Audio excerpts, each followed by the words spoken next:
Amém, meus irmãos? Podem estar sentados. Hoje as crianças cultuam conosco aqui. E hoje elas não vão para o tempo delas, né, que costumamos ter. E isso é bom para elas e para nós. Você que está nos visitando, obrigado por sua presença aqui, sua visita. Que o Senhor continue derramando graça sobre vocês. Amém? É um dia especial, é um dia de ceia. Infelizmente, né, ou felizmente, não temos como dar ceia pela internet, irmãos. E a ceia é aqui, no meio da comunidade, no meio do povo de Deus, juntamente com os irmãos. Então é bom a gente ter isso sempre em mente, de estarmos juntos no dia em que ceiamos e cultuamos ao Senhor.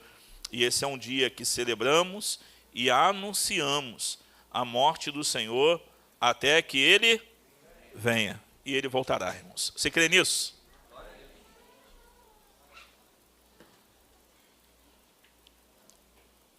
Meus irmãos, nós temos sido abençoados com a série que temos assistido, escutado, sendo abençoado aqui do caos à glória. E tivemos a oportunidade de ouvir várias mensagens aqui.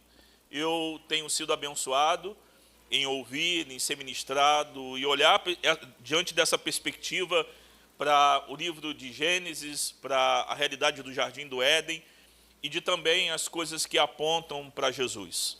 Nós estamos finalizando hoje essa série e nós passamos por vários assuntos, como a história do deserto, a história da árvore, a história da imagem de Deus, a história das vestes, a história do noivo, a história do sábado, a história da descendência, a história de uma habitação.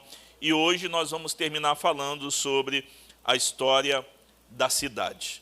Acredito que o Senhor, mais uma vez, vai ministrar nossas vidas, seremos abençoados através das Escrituras Sagradas. Quando é lida e exposta, nós somos abençoados sempre que temos a palavra do Senhor em nossos corações. Nós pregamos em série aqui na igreja, e isso é bênção, porque além de ser algo didático, é inspirador, e conseguimos, se você prestar atenção e olhar para as conexões, né, que são trazidas através das mensagens, como que isso abençoa o nosso cérebro, o nosso coração, a nossa espiritualidade, e aprendemos muito do Senhor.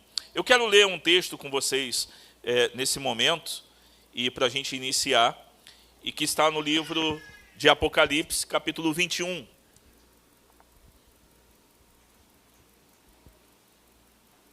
Se você nunca leu esse texto e você puder abrir e acompanhar a leitura, não só ler aqui, seria importante, mas você pode ler aqui também, se você não tem uma Bíblia, se você não trouxe, se o seu celular está ruim, não dá mais para instalar uma Bíblia, né? Desinstala os jogos, instale a Bíblia, né? Uma vez um abençoado falou, não tem como nem instalar a Bíblia no celular, porque já está cheio. Desinstala as outras coisas, então, e instala a Bíblia, né? Já que a gente tem essa bênção de ter a Bíblia no celular. Vamos lá?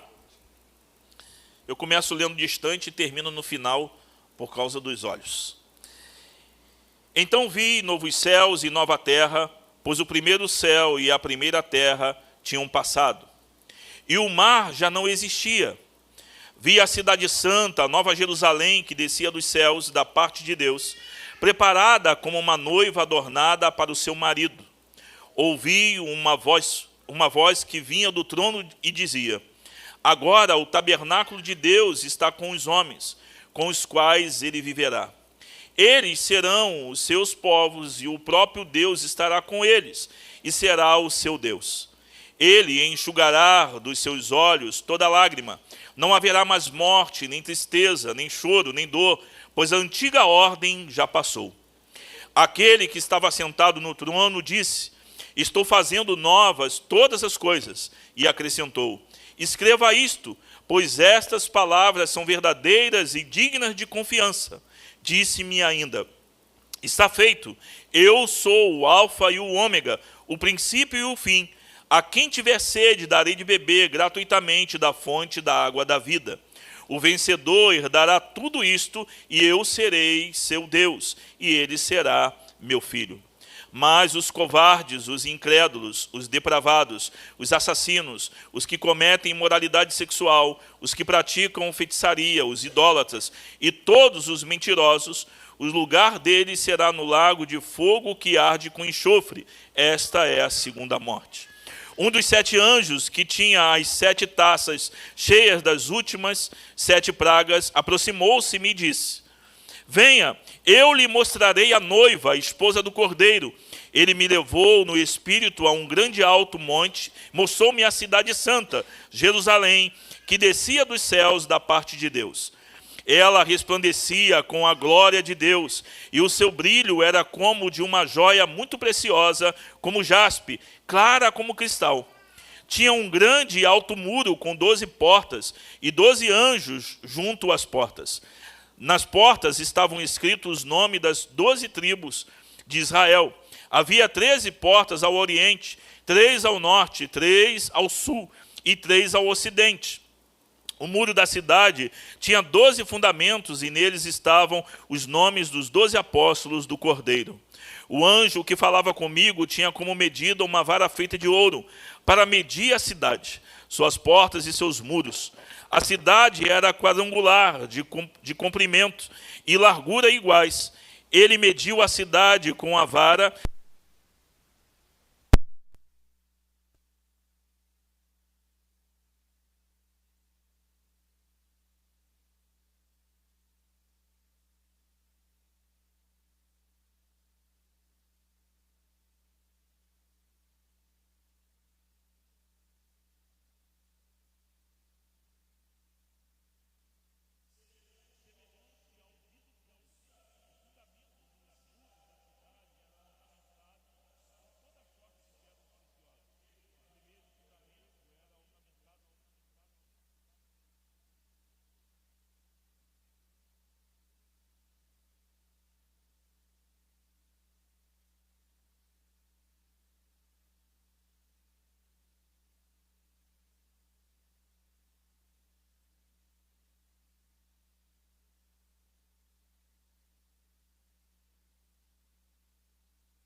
A principal da cidade era de ouro puro, como vidro transparente.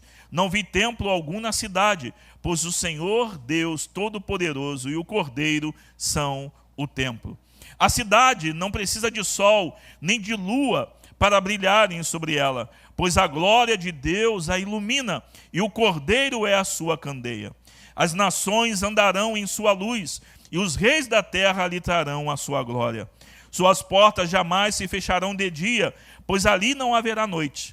A glória e a honra das nações lhe serão trazidas. Nela jamais entrará algo impuro, nem ninguém que pratique o que é vergonhoso ou enganoso, mas unicamente aqueles cujos nomes estão escritos no livro da vida do Cordeiro. Eu quero morar nesse lugar, e você, meu irmão?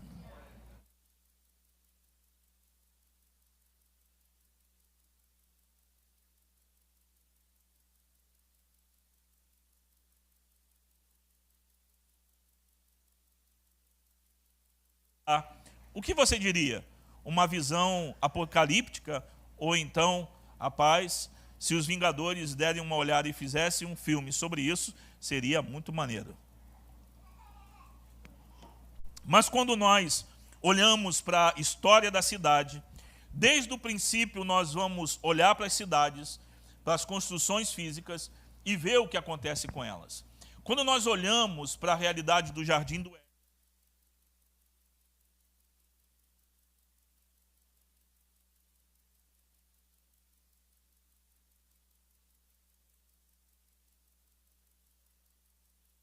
torna um fugitivo, tem uma marca sobre a vida dele, e aqueles que olhassem para ele saberiam de que ele é um assassino, que ele é um fugitivo. Então ele tem uma grande ideia, ele tem um filho, e ele estabelece uma cidade, a cidade com o nome de Enoque, o seu filho. Ele é o primeiro a construir uma cidade fortificada, preparada para servir a uma comunidade. Ele cria uma comunidade, e é lógico que as comunidades daquela época partiam de uma família, partiam do pai, da mãe, os seus filhos, e aí iam crescendo e crescendo a se tornar um povo étnico, com costumes iguais. A língua era igual, até nesse momento todos falavam a mesma língua. Costumes, o preparativo, a história, tudo era em comum desse povo. Então nós olhamos para as Escrituras Sagradas e nós vamos ver cidades como Babel, como Sodoma, como a Babilônia, como Jerusalém e tantas outras, e nós vamos ver coisas parecidas nesse lugar. Mas o caso, primeiro aqui, quando nós olhamos para a realidade das cidades dentro das Escrituras Sagradas, a gente precisa ver de que Deus havia criado o homem e estabelecido ele em que lugar, irmãos? No jardim. O jardim era um lugar com proteção, o jardim era um lugar onde Deus estava, o jardim era um lugar onde as regras que eram estabelecidas naquele lugar eram as regras de Deus. A palavra de Deus era o que era estabelecido como regra fundamental. Eles obedeciam a voz de Deus antes da queda, mas depois da queda, eles não estão mais dentro do jardim, estão agora vivendo, talvez, debaixo das árvores, vivendo cada um no seu canto, o seu clã espalhado, mas aí Caim resolve construir uma cidade e dá o nome dessa cidade de Enoque. A primeira cidade, a cidade de Enoque. Essas cidades compartilhavam coisas semelhantes, eles tinham um fundamento, como um fundamento de que eles eram criados por mãos de homens. O fundamento dessas cidades, cidade de Enoque, Sodoma, Babel e Babilônia e Jerusalém, tinha a mão dos homens nesse lugar. A cidade de Enoque é construída por Caim, um homem que estava afastado de Deus. Você vê isso no capítulo 4 de Gênesis, um homem afastado de Deus. Constrói uma cidade, fortifica. O temor de Caim era que talvez um dia Deus batesse em sua porta para procurá-lo. Caim criou uma proteção porque ele é um fugitivo, ele é um assassino, ele poderia ser morto por outros homens. Ele tem sinal sobre a sua vida, ele tem uma marca, e o que ele faz é criar um ambiente de proteção. É interessante que o homem que era protegido por Deus, guardado por Deus, tinha a proteção de Deus sobre a vida dele e cria uma cidade para se proteger. Cria um lugar para estar guardado, para que ninguém possa invadir.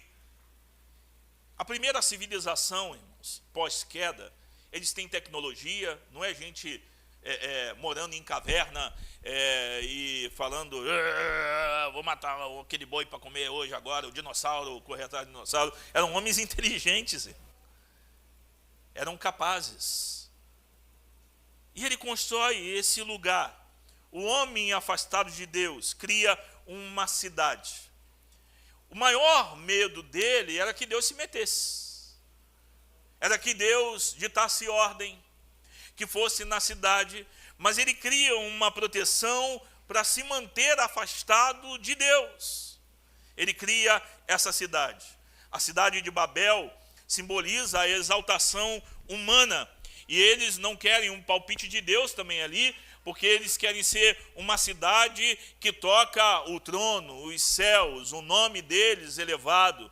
A história deles sendo contada, talvez por outras nações, é uma cidade construída para a exaltação do homem. A Babilônia, mais tarde, se torna a cidade opressora do povo de Deus. O lugar que oprime, o lugar onde o povo de Deus é levado e oprime o povo de Deus. Essas cidades têm coisas em comum, e uma das coisas que elas revelam é uma humanidade que está construindo os seus reinos, os seus governos à parte de Deus. Então, poder, luxúria, idolatria, covardia, violência estava também no muro dessas cidades. Nós temos a tendência de achar que estaremos protegidos em alguns lugares específicos. Nós queremos morar e viajar para algum lugar que seja o melhor lugar do mundo para se viver? Pesquisamos no YouTube, porque agora dá para ver, não dá só para ler, né? Antigamente tinha que ler em revista e tinha que ver as fotos. Mas hoje você coloca lá as melhores cidades, você vai ver foto, vídeo, as pessoas vão dar detalhes. E aí o que há em nosso coração é o desejo de morar nesse lugar, onde a violência é pequena, onde existe segurança, onde a saúde funciona, onde o clima é bom, você não vai morrer engasgado com fumaça, com poeira, porque lá o clima é bom, as crianças vivem melhor, e a gente tem um desejo de morar num lugar desse. Como cariocas, esse lugar a gente não precisaria, de repente, sair de casa fazendo oração para Deus nos guardar na Avenida Brasil, para que não tenha o trânsito às 6 horas da manhã e que dê para a gente chegar em 40 minutos no centro da cidade, glória a Deus. Mas se a gente tiver que cortar caminho, que não tenha o caveirão lá no lugar, ou de repente cair errado no lugar onde é dominado pela milícia, ou então ficar numa estrada no meio entre duas tribos rivais, Comando Vermelho, a ADA e não sei o que lá, com quantidade de nome que a gente tem hoje no Rio de Janeiro. A gente corre e anda por aí orando para que nenhuma bala perdida chegue a nós. O medo do motoqueiro depois das 11 da noite que passa com alguém na garupa, a gente já fica, Senhor me protege, Senhor me protege. Não seria melhor viver num lugar onde a gente não precisa fazer isso? Um lugar seguro? Que tal a gente se juntar e talvez ir para uma ilha e construir uma sociedade boa, maravilhosa e pura, em que a gente não tenha nenhum tipo de problema? Meus irmãos, desde a queda, todos os homens querem um lugar que eles possam se proteger. Um lugar bom para se viver. Mas precisamos nos lembrar que essas cidades, e principalmente a primeira cidade, a cidade de Enoque, foi construída por alguém que rejeitou a Deus, que fugiu de Deus, que não ouviu a Deus. E ele vai embora. A realidade de Babel é a tentativa de construir uma civilização independente de Deus, que não obedece a Deus, que não se multiplica, mas fica. É uma cidade com autossuficiência, com orgulho, com prepotência, com luxúria, com desejo pelo poder sobre os outros. E essa é a marca da maioria das sociedades que conhecemos. O ídolo do Rio de Janeiro, a gente sempre compartilha e fala, é o poder, irmãos. Os políticos querem um poder, mas os pastores também querem um poder. Os religiosos querem o poder, todo mundo quer ter poder.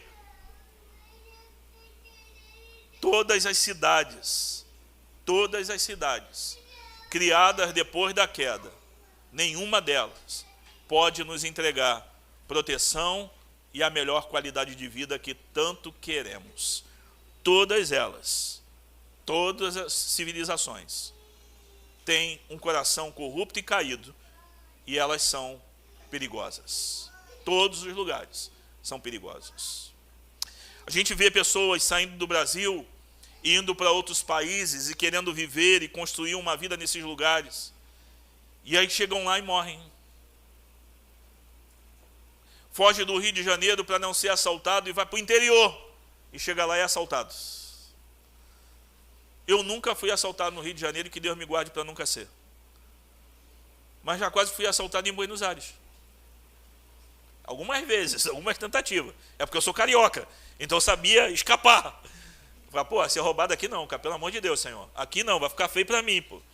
Aqui não, e aqui também não, em nome de Jesus. Mas eu não quero ser assaltado. Mas a gente quer um lugar que nos proteja, que cuide da gente. Mas se olharmos no fundo e no fundo e no fundo da realidade das nossas cidades, o que não queremos mesmo é Deus lá, irmão. É Deus se metendo na política, é Deus se metendo nas leis, é Deus se metendo na educação, na arte, na cultura. Não queremos Ele lá. Não tem como uma cidade, um ambiente, ser saudável e abençoado se Deus não é bem-vindo nesses lugares. nesses lugares, ele não era bem-vindo. Quando olhamos para a cidade de Sodoma e Nínive, nós podemos ver algumas coisas parecidas, mas também algo particular e especial. Sodoma, como nós sabemos e já lemos a história, foi um lugar de imoralidade, de injustiça, foi um lugar de violência, um lugar complicado para se viver. Quando nós olhamos para essa cidade, os habitantes ali são perversos. Os habitantes nesse lugar são complicados diante de Deus, e Deus está olhando para Sodoma, e a vontade de Deus é vir juízo sobre eles. E Deus enviou juízo sobre eles. Quando nós olhamos também para Nínive, era uma cidade cheia de maldade. Era uma cidade cheia de violência. Os moradores daquela cidade foram pegos no julgamento de Deus e achados em falta, e Deus também ia mandar juízo sobre a vida deles. Mas tem uma diferença aqui. Os de Sodoma não se arrependem. Os de Sodoma não se voltam para Deus. Mas o povo de Nínive ouvem a pregação do profeta Jonas, e eles se arrependem. Esse povo experimentou, na sua oportunidade de arrependimento, graça divina sobre a vida deles. Enquanto que Sodoma foi destruída, Nínive experimentou a misericórdia de Deus, mas Sodoma não, porque não se arrependeu. Isso mostra para todos nós que mesmo em uma sociedade corrupta, corrompida, se houver arrependimento genuíno, Deus manifesta a graça. E é por isso que, irmãos, se queremos que o Rio de Janeiro seja uma cidade abençoada, arrependimento precisa começar com a gente. Precisa começar com a igreja. Porque nós contribuímos demais para o mal-estar da cidade. Infelizmente. E aqui eu estou me colocando na bolsa de tudo quanto é pastor que contribui para o mal dessa cidade, que se envolve na corrupção, que são mentirosos, ladrões, assediam as meninas, que pecam e permanecem como se nada tivesse acontecido. Precisamos nos arrepender, irmãos, para que Deus, por graça e misericórdia, mude a realidade do nosso Rio de Janeiro, porque se tivermos arrependimento verdadeiro, Deus pode trazer um avivamento sobre a nossa cidade, e que comece com a gente, e que os ímpios também se arrependam. Essa é a realidade dessas duas cidades. Uma se arrepende e a outra não. A que se arrepende experimenta graça e misericórdia do Senhor. Nesse contraste entre essas duas cidades, uma que recusou a correção e a outra que enfrentou destruição, traz para a gente essa esperança de que Deus pode ainda aqui estabelecer um grande e poderoso avivamento na nossa realidade, na realidade do Brasil. Ele pode manifestar a sua graça que está disponível para todos nós, para aqueles que se voltam para Ele, e aí manifestar graça, bondade e misericórdia. Nós olhamos para esses lugares e imaginamos de que nós estamos longe de ser parecidos com Sodoma, com Gomorra, com Nínive e qualquer outra cidade perversa diante do Senhor. Deus olha para essas cidades e Ele está vendo o que os homens são capazes de fazer. Como que eles podem destruir todas as coisas. A nossa esperança não pode estar, irmãos, naquilo que os governantes nos oferecem. Você entende? Se criarmos uma esperança e uma expectativa de que alguém da nossa realidade vai trazer uma mudança extraordinária, nós vamos viver de 4 em 4 anos em briga e em decepções. Porque os homens vão nos decepcionar. Eles vão brigar por coisas que Deus abomina. Eles vão lutar por coisas que Deus não ama, que ofendem a Deus. Mas nós podemos, debaixo dessa realidade e de forma paralela, invocar um governo perfeito e poderoso, que é o governo de Deus sobre o nosso Rio de Janeiro. Essas cidades corrompidas traz uma demonstração de que não existe um lugar seguro. Não existe. Você vê a quantidade de brasileiros indo para Portugal, principalmente, com grande oportunidade, e chegando lá e vendo os seus filhos se perderem. Chegando lá e acabando com seus casamentos. Não seria melhor do que aqui? O problema, irmãos, não é o lugar. O problema são os corações dos homens, que mesmo que seja o melhor lugar desse mundo para se viver, lá também existem as maldades dos homens, e lá pode se tornar o pesadelo da vida de alguém. O pesadelo da vida de uma pessoa. Quando nós olhamos para essa realidade, nós precisamos entender que o único lugar que podemos viver realmente com segurança é em Deus. E que todos os homens que se unem para construir sociedades sempre vai dar no mesmo lugar.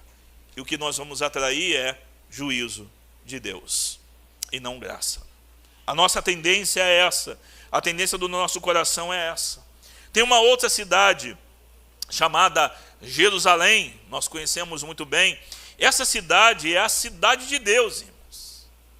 Nós estamos olhando e vendo que a cidade dos homens, que a cidade onde os homens governam, que a cidade onde os homens imperam, que a cidade onde os homens colocam as suas mãos, que a cidade onde os homens criam suas leis, sempre vai navegando em direção a um juízo divino. Porque não conseguimos criar perfeição, não conseguimos criar um ambiente de proteção, e às vezes a proteção que criamos para nós é a desgraça do outro. Mas existe uma vontade de Deus de estabelecer uma cidade dele, um lugar dele, o lugar da sua habitação, o lugar onde os homens e Deus habitam, onde nós podemos conviver. Jerusalém foi a cidade escolhida por Deus para ser o lugar da sua habitação, o lugar onde a arca estava, o lugar onde Deus estava, no templo, no tabernáculo de Davi, no lugar onde o Senhor era estabelecido. Ele estabeleceu sua presença, sua morada com o seu povo.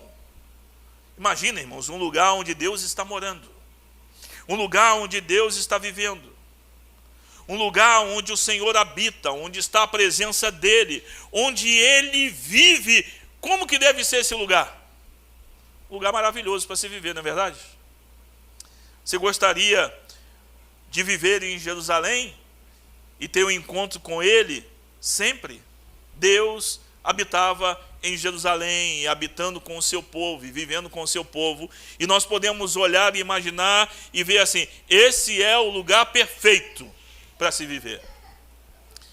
Mas, como diz as crianças, só que não.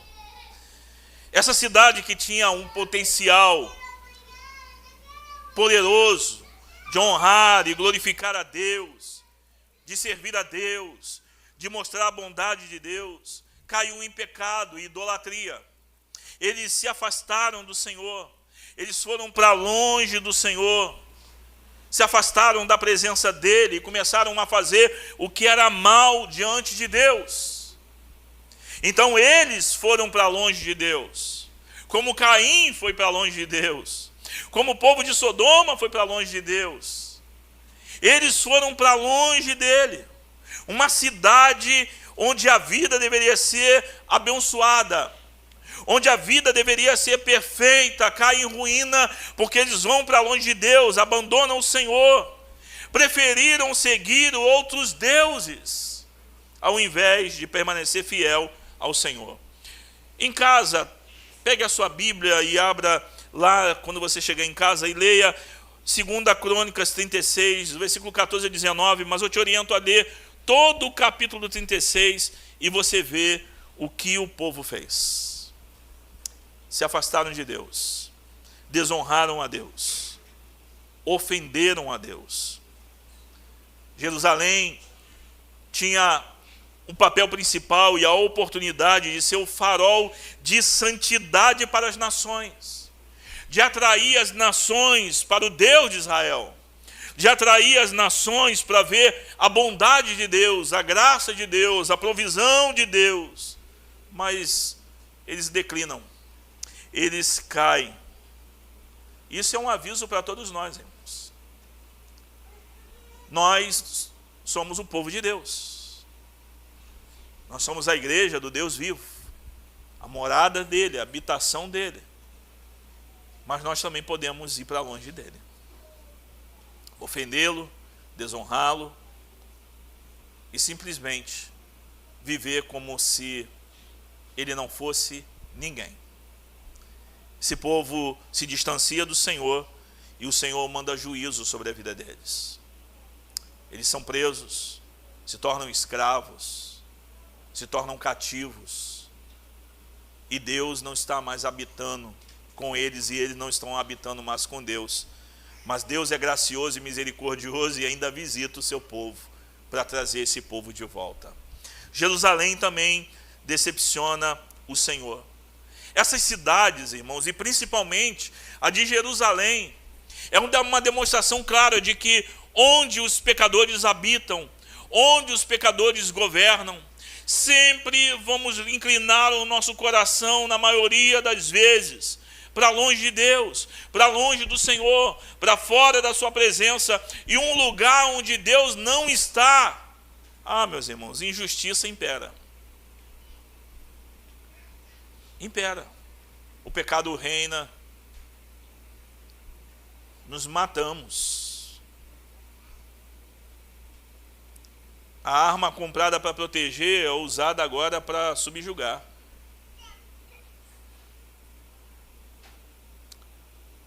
A farinha que era para fazer pirão para todo mundo, agora só faz o meu. Cada um por si, e Deus por todos.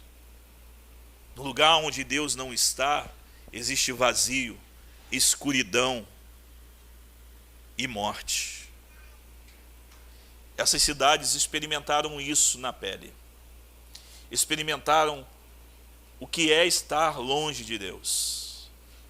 O que é não ter o Deus vivo morando e habitando com eles.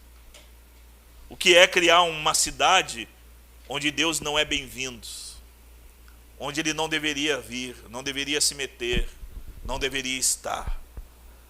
Infelizmente, como pequenas cidades, famílias, muitas vezes Deus não é bem-vindo na nossa realidade, na nossa vida, no nosso cotidiano, na nossa história, nas nossas finanças, na criação dos nossos filhos, no nosso casamento. E queremos ainda que Ele nos abençoe. Nos distanciamos das suas leis, das suas regras, da sua vontade, da sua presença, e queremos ser iluminados. Onde Deus não está, irmãos, só existe trevas. Onde Deus não está, o coração é governado pelo pecado. Onde Deus não vive, o diabo vive e o pecado reina. Deus ficou longe deles. Existe um desafio de viver num mundo sem ser do mundo. Nós somos chamados para sermos o povo de Deus, viver para a glória de Deus. Tem um homem chamado Ló que vive na realidade de Sodoma, e ele sai em exílio, ele foge da cidade, Deus o tira da cidade, mas a sua família sofreu, por causa da influência da cidade.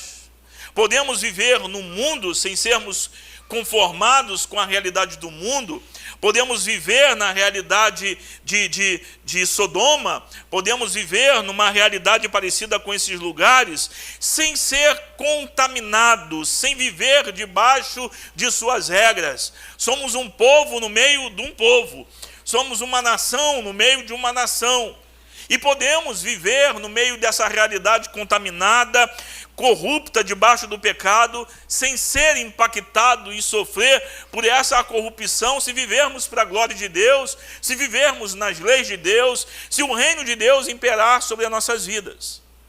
Mas a família de Ló foi contaminada por isso, suas filhas, sua esposa, porque não é fácil viver numa cidade que está longe de Deus. Isso pode impactar as nossas famílias. O exílio na Babilônia ensinou o povo de Deus a manter a sua identidade, enquanto vivia em uma cultura que não deveria ser absorvida, em que o pecado desse lugar não deveria ser trazido. Era o viver governado por um reino diferente, habitando em um outro reino. Era pertencer ao reino de Deus, vivendo em outro reino, vivendo a realidade do já e o ainda não.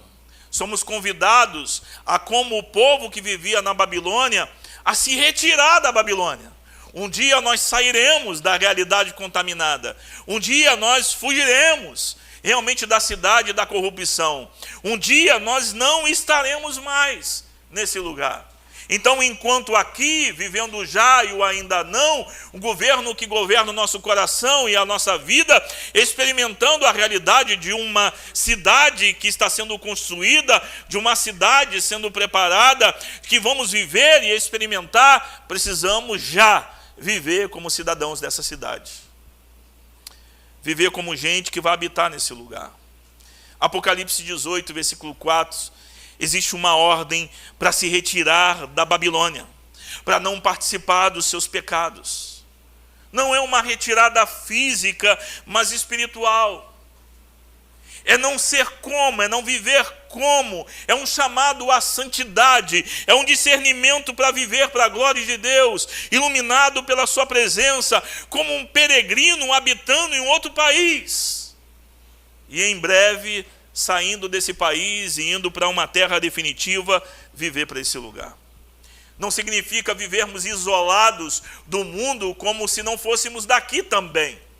Mas é não ser contaminado, é não viver daqui, é não ter a maneira de viver como os pecadores, é viver de uma forma diferente, distinta, sem permitir que essa corrupção babilônica atinja também o nosso coração, é nos comprometer com Ele, com a glória dEle.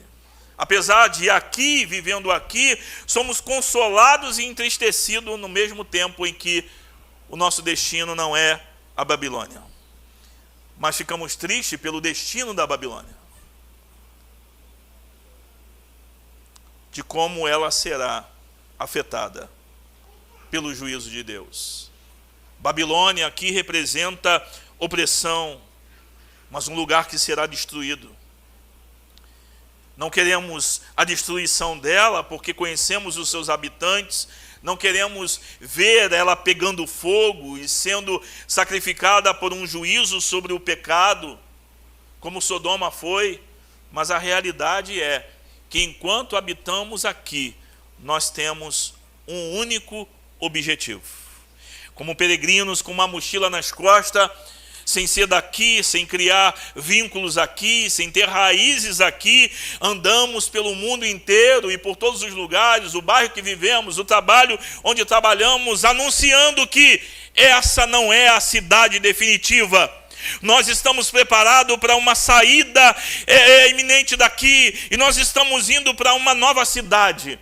Melhor do que o Éden, melhor do que todas as cidades desse mundo. Estamos indo para Nova Jerusalém, uma cidade maravilhosa e poderosa. Então andamos por aí anunciando o reino que será estabelecido e trazendo pessoas para que possam viver nessa verdadeira cidade maravilhosa, irmãos, chamada Nova Jerusalém. A Nova Jerusalém que desceu do céu será o lugar onde nós habitaremos eternamente com Deus, onde viveremos com Ele. Será melhor do que o Éden, porque não será apenas um jardim, mas uma cidade, uma comunidade perfeita, porque Deus estará presente de forma plena nesse lugar, meu irmão. Ninguém nesse mundo experimentou algo poderoso, mas nós vamos experimentar. Nessa cidade, quando chegaremos lá, teremos uma notícia maravilhosa que é: não haverá mais morte nessa cidade. Você imagina anunciando no nosso Rio de Janeiro, entrando por todos os lugares dizendo: aqui nessa cidade tem morte, mas existe uma cidade em que ninguém morrerá nela. Lá sim haverá proteção, o Senhor estará lá conosco. Podemos andar pelos Rochas Farias da vida, Miguel Couto, onde as pessoas estão sentindo dor, e dizer para eles: lá também não haverá dor, porque o Senhor exterminará. Mas principalmente, irmãos, não haverá pecado.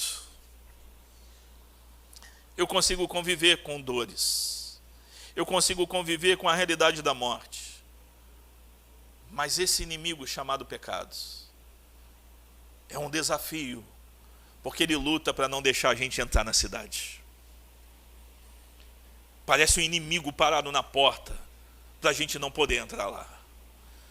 Mas Jesus venceu a morte e venceu pecados. E nós entraremos nesse lugar pelos méritos únicos de Cristo Jesus. Essa nova Jerusalém é a consumação de todas as promessas de Deus, onde a comunhão entre Deus e seu povo será completa, pura e santa. Então, como devemos viver hoje, irmãos? A história dessas cidades bíblicas muda a maneira como vivemos na cidade dos homens. Não crie sua expectativa aqui. Somos chamados a viver como cidadãos do céu, e em contraste com aqueles que vivem para o mundo. Isso significa que o nosso comportamento, prioridades, o nosso amor deve refletir os valores do reino de Deus aqui e já, e não quando estivermos lá. A grande realidade é que, quando a nova Jerusalém descer dos céus, nós vamos precisar também nem de templo, irmãos, porque o Senhor é o lugar da adoração, é o lugar maravilhoso da sua presença, e nós estaremos nesse lugar. Mas o que impulsa o meu coração é saber que lá, irmãos, todos os reis da terra levarão as riquezas das nações, em que as riquezas das nações, em que os reis desse mundo, os reis da realidade da Nova Jerusalém, levarão diante dele as suas riquezas e a glória dos seus reinos, porque o único e legítimo rei estará sendo adorado. E é por isso que eu quero ver os povos não alcançados sendo alcançados, porque as riquezas desses lugares precisam ser levadas para o Cordeiro Jesus na Nova Jerusalém. Eu não sei se você tem desejo de ir para lá, mas eu consigo vê-la. Eu consigo sentir o cheiro daquele lugar. Eu consigo ver o brilho dessa cidade, porque eu vi Jesus, e Ele é a pessoa principal que eu quero ver e estar naquele lugar.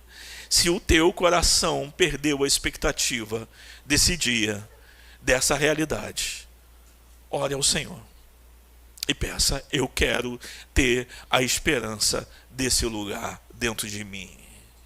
Eu quero experimentar isso hoje, agora, dentro de mim. Eu não quero morrer amanhã. Eu quero estar com Jesus, seja lá qual for a situação. Eu não estou olhando e vendo a eternidade porque eu descobri, Deus falou comigo que eu vou morrer amanhã. É porque isso é real para mim, meus irmãos. Essa nova cidade onde Deus estará, eu vou estar lá. Então eu quero logo isso. Isso é experimentar o já e o ainda não. A presença dele aqui é maravilhosa e poderosa. Agora imagina lá, irmãos. É por isso que eu quero ir. É por isso que eu quero experimentar. Curve sua cabeça e ore. Ore para que o Senhor faça você experimentar um pouco da realidade dessa cidade de Deus, onde Ele estará morando com os homens.